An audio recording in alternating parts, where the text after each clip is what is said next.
मेरे प्यारे दोस्तों, अगर आपने अभी तक मेरे चैनल को सब्सक्राइब नहीं किया तो प्लीज़ सब्सक्राइब कीजिए, लाइक कीजिए, शेयर कीजिए ताकि नई नई कहानियों का नोटिफिकेशन सबसे पहले आप तक पहुंचे। तो चलिए शुरू करते हैं आज की कहानी।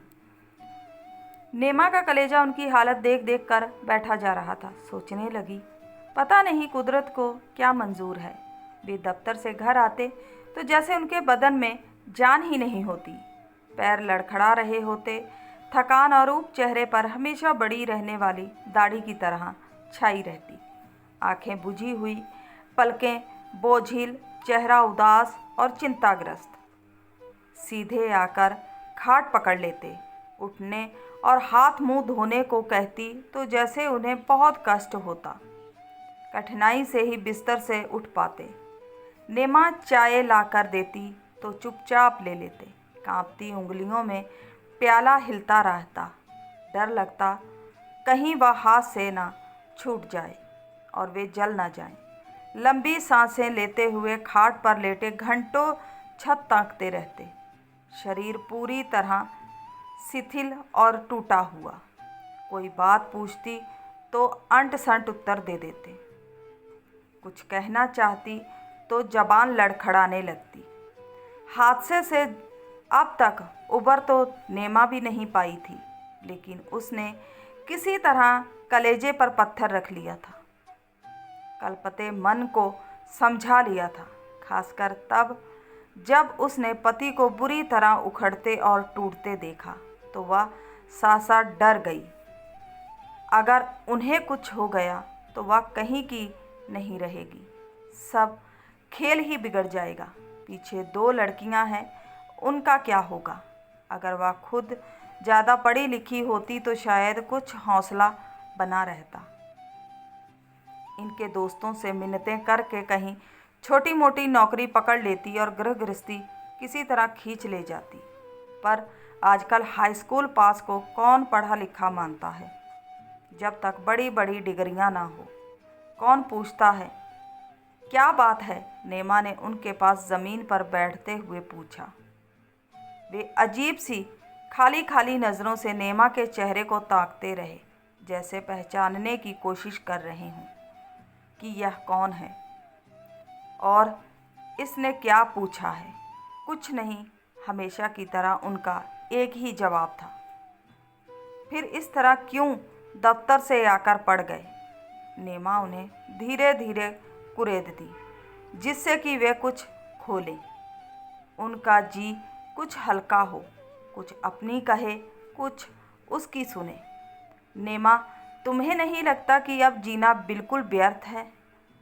किस लिए जिएं, क्यों जिएं, क्या मतलब रह गया है अब ज़िंदगी में?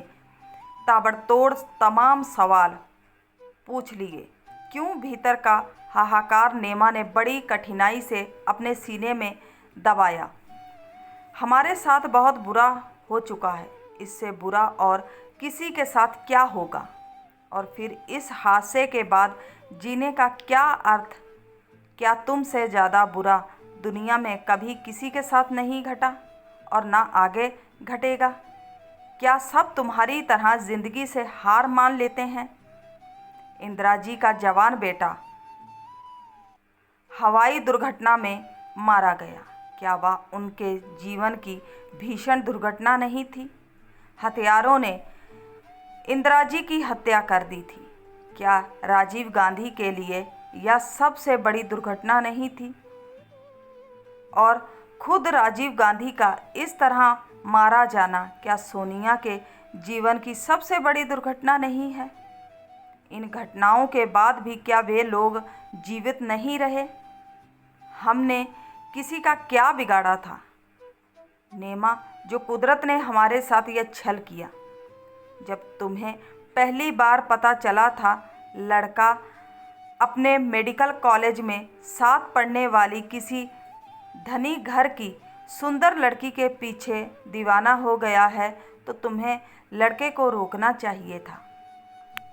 अगर तुम डांट कर उसे रोकते तो मजाल थी कि वह उस रास्ते पर आगे कदम बढ़ाता। काफ़ी देर तक वे चुप बैठे रहे, जैसे कुछ सोच रहे हों। फिर कहीं बहुत पीछे छूट गए। अतीत से उबरते हुए हंसने का प्रयास करने लगे। जानती हो नेमा, मैंने बेटे को ऐसा करने से क्यों नहीं रोका?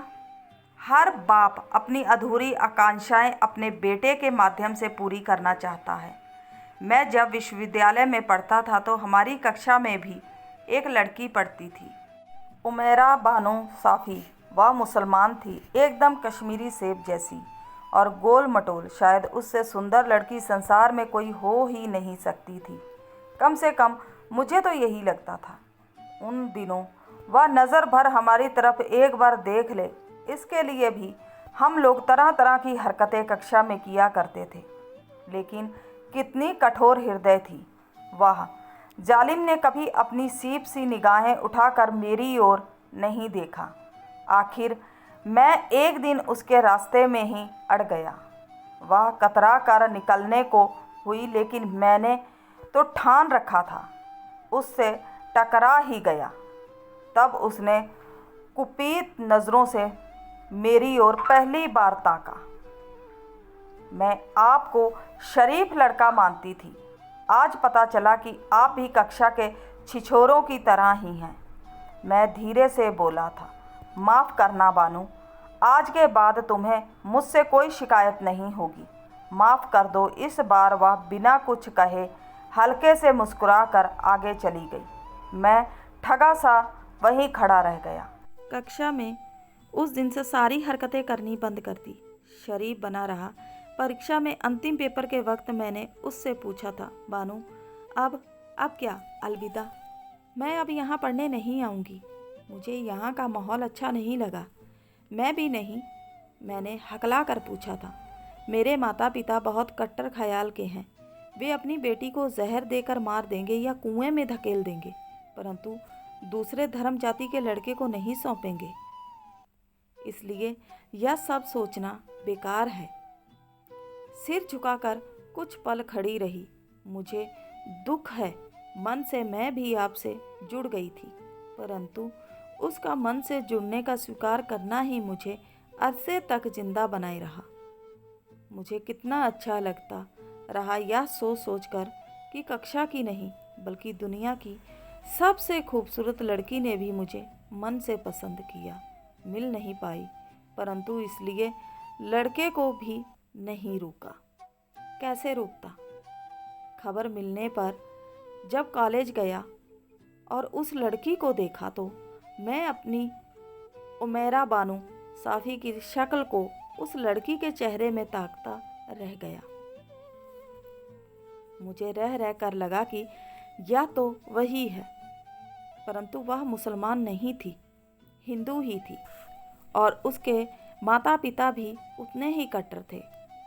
नतीजा हुआ, उन्होंने लड़के को धमकाया कि लड़की का पीछा छोड़ दो वरना जान से हाथ धो बैठोगे। माँ बाप के डॉक्टर बनने के सारे अरमान धरे के धरे रह जाएंगे। लड़के ने उनकी बात को वैसे ही लिया जैसे हिंदी फिल्म में हीरो लेता है। लड़की राजी हो गई थी, इसलिए हौसला बढ़ गया था कि अंत में सफलता मिलेगी, परंतु उन जालिमों ने 20,000 रुपये देकर एक गुंडा पीछे लगा दिया और उसने एक शाम सिनेमा से लौटते समय उसे चाकू घोंप दिया। मेडिकल कॉलेज तक नहीं आ पाया मेरा बेटा, रास्ते में ही दम तोड़ दिया उसने। सब कुछ खत्म हो गया नेमा। वह मेडिकल की अंतिम परीक्षा में था। 6 महीने बाद ही वह डॉक्टर बनकर निकल आता, परंतु उनका स्वर लड़खड़ा गया, आवाज़ डूब गई और पलकें नम हो उठी। नेमा ने अपने चेहरे को पल्लू से ढक लिया और देर तक पास बैठी सिसकती रही। जाने क्यों बेटा क्या गया, उन्हें लगता वे ही खत्म हो गए हैं। बेटे के साथ जुड़ी उनकी सारी तमन्नाएं, भविष्य की सारी कल्पनाएं, सारे सपने ही उनसे छीन लिए गए हैं। अब सिर्फ अंधकार रह गया है, ठाठे मारता अंधकार का अतल समुद्र, जिसमें वे बेकार जीने की उम्मीद में हाथ पांव मार रहे हैं। उन्हें नहीं लगता अब वे उस सागर को पार कर पाएंगे और उन्हें कोई किनारा मिल पाएगा। जिंदगी जैसे पूरी तरह हाथ से फिसल चुकी है। निराशा के गहन गर्त में वे समा चुके हैं और अब उससे उबर सकना असंभव है।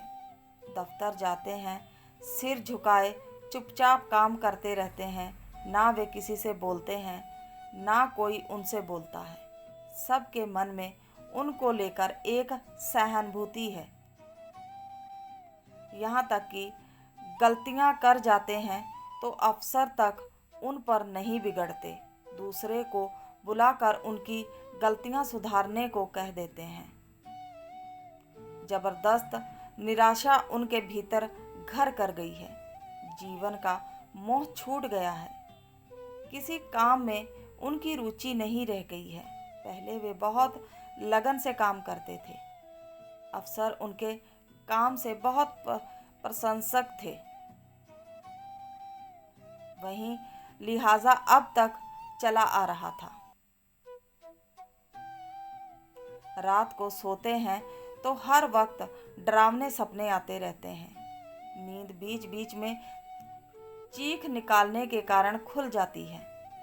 नेमा और दोनों लड़कियां उनकी चीख से डर कर जाग जाती हैं और उनके बिस्तर के पास आ उन्हें झिंझोड़ने लगती हैं। क्या हुआ पिताजी, कोई बुरा सपना देखा क्या? बुरा, वे घबरा कर उखड़ी आवाज में कहते हैं।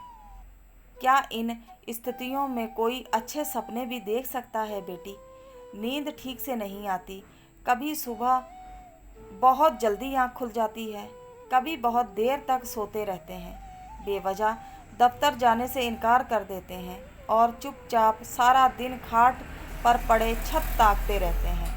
भूख नहीं लगती, बमुश्किल एक दो रोटियां खाते हैं। मिठाई बहुत पसंद थी उन्हें। अब कोई मिठाई रख दो, उसकी तरफ देखते तक नहीं। वजन घटता जा रहा है, सूख कर कांटा होते जा रहे हैं। मृत्यु या आत्महत्या के विचार हर वक्त उनके दिल में उठते रहते हैं। रेल की पटरी पर जा लेटें या पुल से नदी में छलांग लगा लें, किसी ट्रक से टकरा जाएं या दफ्तर की बहुमंजिल इमारत से नीचे छलांग लगा दें। घर से सुबह दफ्तर को निकलते हैं और दफ्तर नहीं पहुंचते। 11-12 बजे दफ्तर से किसी न किसी साथी का पड़ोस में फ़ोन आता है कि आज दफ्तर नहीं आएंगे क्या? सुनकर नेमा आशंकाओं से घिर कर घबरा उठती है कि कहीं सचमुच ही। तब वह अपनी बेटियों के साथ उन्हें खोजने निकल पड़ती है। वह कभी किसी पार्क में बेंच पर सुनी सानी आँखों से आसमान ताकते बैठे मिलते हैं या किसी पुल पर या रेलवे लाइन के नज़दीक। दहशत से माँ बेटियाँ रोने लगती हैं, पर उन पर कोई प्रतिक्रिया नहीं होती। कभी कभी वे दफ्तर से घर को निकलते हैं और घर नहीं पहुंचते। रास्ते में ही कहीं थक कर बैठ जाते हैं और वहीं घंटों बैठे रहते हैं, अपने आसपास के यातायात से बिल्कुल बेखबर और तटस्थ। उन्हें ख्याल ही नहीं रहता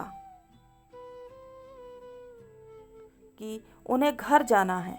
वे अब किसी एक विषय पर अपना ध्यान एकाग्र नहीं कर पाते। घर हो या दफ्तर, कहीं कोई निर्णय नहीं ले पाते। घर में निर्णय के लिए वे नेमा पर सब छोड़ देते हैं और दफ्तर में अपने साथियों पर। जो फैसला वे कर दें उसे चुपचाप स्वीकार कर लेते हैं। कोई हंसी मजाक करने की कोशिश करता तो चिढ़ जाते, अकारण दुखी हो जाते और उनकी आंखें डबडबा जाती। लोग फिर उनसे कुछ कहने का साहस ना करते। हर वक्त वे सिरदर्द की कोई ना कोई गोली लेते रहते और सिर के किसी न किसी हिस्से को हर वक्त दबाते रहते, जैसे उस हिस्से में कहीं उन्हें दर्द अनुभव हो रहा हो। अफसर भी उन्हें परिचित डॉक्टर को दिखा चुके हैं। नेमा भी कई डॉक्टरों को दिखा चुकी है और उनके साथी भी।